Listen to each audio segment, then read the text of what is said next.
itself, with temperatures getting warmer and warmer as we get closer to Saturday. 67 today in Shelton, same for Seattle. Got 67 in Bremerton and 63 in Bellingham out toward the coast, 62 there in Aberdeen and 70 for Centralia. So some of our warmest temperatures will be found in the South Sound as usual, and we'll do that again over the next couple days. So temperature tracker, our warmest day will be Saturday, but the next couple very comfortable for getting outside. 71 on Thursday, you can go to 76 on Friday, upper 70s to right around 80 degrees. In fact, on Saturday, I would not be surprised if places like Lacey, Olympia, down towards, say, Kelso, probably 80 or better on Saturday. A little bit cooler on Sunday because we'll get a stronger onshore flow. This time of year, now that we're into June and getting closer to summer, what we'll do is find that onshore flow in the morning, bringing us some marine air, and then we'll reveal afternoon sunshine. So that's sort of our natural air conditioning once we get into June, July, and August. There you go, extended Como forecast. Hard to find much difference in the days when it comes to cloud cover. Morning clouds, afternoon sun across the board there. Maybe a few extra clouds filtering your sun on Saturday. You probably won't even notice.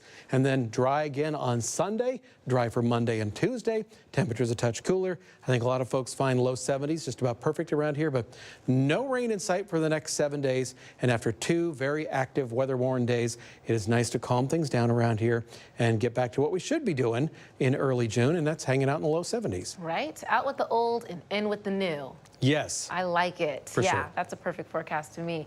Okay, let's get back to today's Who Knew question. New research shows this can make you happier at work. I feel like there are a lot of things that can make you happier at work, like the people you work with, maybe a raise. I feel like this is kind of a trick question. Right? Is the boss watching?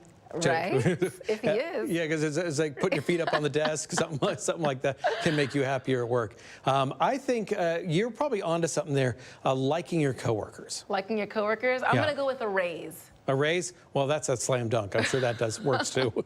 Let's see what some people are guessing. Allison says good coffee. Oh, yeah, that's important. Music, according to Jeff. Music, interesting. George says bringing a pet to work. Okay. Yeah, you know, I have a friend of mine who works in an office, and he tells me that they play the same, like, 18 songs in a row, and he knows, and they play at the same time every day too. So it's becoming almost like a bit of torture. Shirley says happy coworkers. Okay, all right, kind of like your answer. Well, you can continue to send us your guesses on the Como News Facebook page or on X using the hashtag Como News.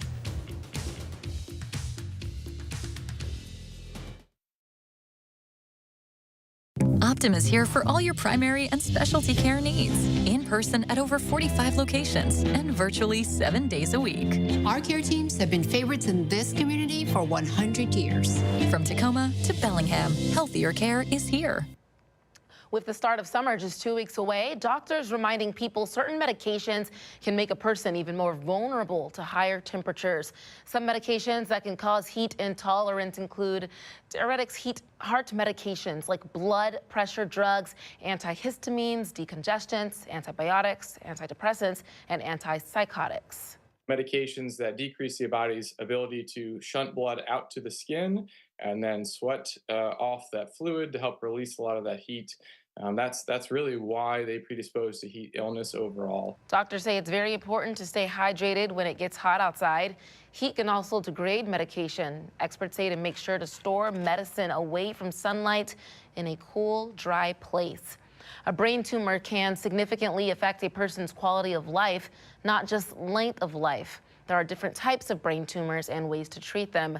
Primary brain tumors are those that originate in the brain, like glioblastoma and others. Metastatic brain tumors originate in other parts of the body, then migrate to the brain or spinal cord.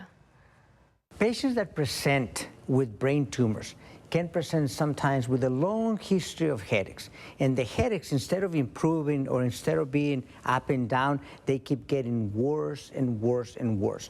Seizures and sudden collapse are other symptoms of brain tumors that warrant immediate medical attention. Diagnosis requires brain imaging with an MRI brain scan and an exam by a neurologist or neurosurgeon. Treatments can include surgery, chemotherapy, radiation therapy, or a combination. For surgical removal, the patient may remain awake depending on the tumor's location and symptoms. If they are near speech or motor function, we can map those cases. We can keep the patients awake and do very significant and safe resections. Around 25,000 people in the U.S. were diagnosed with a brain tumor last year. A hate crime is under investigation in Seattle's Greenwood neighborhood after someone threw a rock through a Jewish family's window. We speak with the victim about what happened and what's next.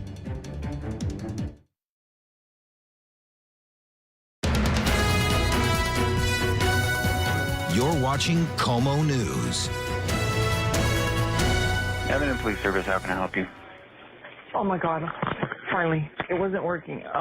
My mom, she's dying. I accidentally shot her. That fake 911 call made by a Western Washington man who called himself a cyber terrorist. He's now headed to federal prison. The man called in fake emergencies to 911 centers across the U.S. and Canada. He even taunted police and dispatchers while claiming that he couldn't be caught. Only on Como, Jeremy Harris was there as the suspect apologized in court and claimed a toxic online culture led him to put first responders and innocent victims in danger. My mom is bleeding out. My dad's running around the house with a shotgun. I'm hiding underneath my bed. I need help. Excuse me, where are you? On the line is Ashton Garcia describing horrific details to 911 dispatchers. Evidence Police Service, how can I help you? Oh my God! Finally, it wasn't working. My mom, she's dying. I accidentally shot her. But this was all fake, and Garcia was making disguised online calls from his apartment in Bremerton, Washington. When dispatchers figured it out, Garcia laughed at them. You're doing threats that are terroristic and that they can go beyond the borders of Canada, is what I'm telling you. Oh, that's wild. I'm a terrorist. You're right. I am a terrorist. Okay. But Garcia was caught, and he wasn't laughing in federal court when he learned he'd spend 3 years in federal prison. We're not really sure still why he targeted our community. Commander Daniel Grispino of the Shaker Heights, Ohio Police Department came to Tacoma to attend Garcia's sentencing. With these incidents, you can't just have it a slap on the wrist. Grispino talked to Garcia during a fake hostage situation in 2022. He was basically taunting and mocking us that day. It was a hoax. Yeah, that's funny though. People in the online community recognized that this behavior wasn't okay, and they came forward to law enforcement anonymously. Federal prosecutors say Garcia knew he was hurting other people, and this fact did not dissuade him. It delighted him. Terrorizing other people was not merely incidental to his criminal behavior, but rather the entire point. And we're committed to holding people accountable. So even though he believed that he wasn't going to be caught, certainly we were able to investigate, and law enforcement did a great job of finding him. In Seattle, Jeremy Harris, Como News. Prosecutors say one of Garcia's victims was a 12-year-old girl who he met in an online kids video game platform. He then messaged her on another app before targeting her family. We are hearing from the family of a woman recently killed in a shocking and horrific chain reaction crash. It happened Sunday near the West Seattle Bridge. Troopers say 29-year-old Shanique Dickens had pulled over on I-5 after her car stalled when she was hit by a motorhome. As paramedics treated her, a suspected impaired driver plowed into the ambulance, causing a pileup that killed her. Friends say she was all smiles all the time. I think she just reflected the love that she was searching for in this lifetime, and so she wanted to everybody to feel that same love that she was looking for. The man accused of hitting the ambulance was arrested. If a medical examiner determines Dickens would have survived the first crash, he could face charges for vehicular homicide. There's a renewed push for the public to report hate crimes. This comes as police investigate who threw a rock through a Jewish family's window in Seattle. Now a city council member and the American Jewish Committee are calling on the public to help. Como's Jackie Kent spoke with the victim.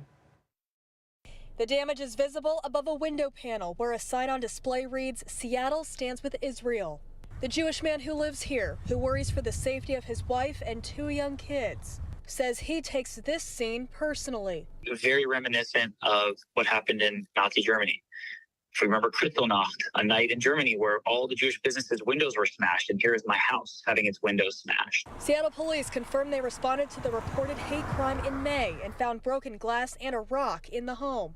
The victim tells us his wife took this photo of the damage. They estimate the rock was the size of a couple softballs. We're horrified by it. American Jewish Committee Regional Director Regina Sastun Friedland noted concern over threats and acts of violence in Seattle amid tensions from the Israel-Hamas conflict. This comes just weeks after UW's president urged the disbanding of a pro-Palestinian encampment amid reports of anti-Semitic speech and signs. I think that a lot of these things are getting empowered by some of the protests. City Council member Kathy Moore at Monday's public safety meeting said hateful acts like this one will not be tolerated. Since that incident, I have had several Jewish constituents reach out to me with concerns. She and the AJC are calling for witnesses to report any hate crime to help catch those who are responsible and as a general deterrent. And while this window has since been fixed, the impacts of what was reported here are long-lasting. At the end of the day, we want our neighbors and our community to stand with us because we can disagree, but violence and hate has absolutely no home in Seattle or anywhere else. Jackie Kent, KOMO News. The victim says he is hesitant to return his sign to the window for now, as there has been no word of an arrest. Seattle Public School officials answering questions from parents about a plan to consolidate 20 elementary schools. During a virtual meeting last night, officials said schools and students would be evenly distributed throughout the region and they'd have more stable staffing under the plan. One parent shared concerns over the few special education and early education buildings in the district. Here's what the district said.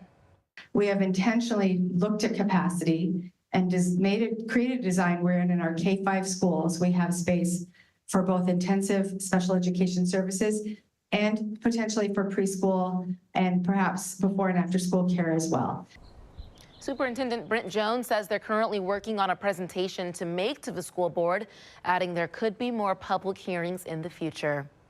The Seattle City Council has increased the proposed transportation levy to just over $1.5 billion. It's already the biggest property tax increase request in city history, and proponents argue it should be even larger. KOMO senior reporter Chris Daniels pressed the council on whether that number is too big. The corner of Olive and Minor between downtown and Capitol Hill is a pedestrian thoroughfare, a place where last month one person died in a hit and run. We need to put more money towards transportation. Emma Zuccotti works nearby and believes the city should spend more on safer streets. We need to work on repairing the roads. I think that the potholes make it really difficult. And I think people are excited, Chris, about pothole basics. That's why Councilmember Rob Saka believes a proposed transportation levy should be bigger than the one proposed by Mayor Bruce Harrell. He's added to it, saying Seattle needs more sidewalks, and yet more sidewalks. With a $1.55 billion property tax levy over 8 years, that would be 70% higher than the expiring transportation levy on a median home. Although the King County Assessor's Office told KOMO News it has difficulty verifying Seattle's levy math. How big is too big? Yeah, I think we're at the space right now. It's not even slated to fix all the bridge needs. Yeah. So you're absolutely right. Yet Saka quotes a Northwest Progressive Institute poll suggesting a majority of voters want an even bigger levy to take care of basic infrastructure. Are you willing to pay for that? Absolutely. I think that if you own property, then you need to pay for the area you live around. There is a trickle down, right? The taxes are not why renting is increasing. Voters will decide this fall whether to walk it back or allow the levy to cross another milestone. I'm Chris Daniels, KOMO News. Councilmember Saka is hoping to finalize the exact request by early July for a November vote. It felt like very spiritual in a way because it's like you're watching somebody ascend, right? Literally ascend into the heaven.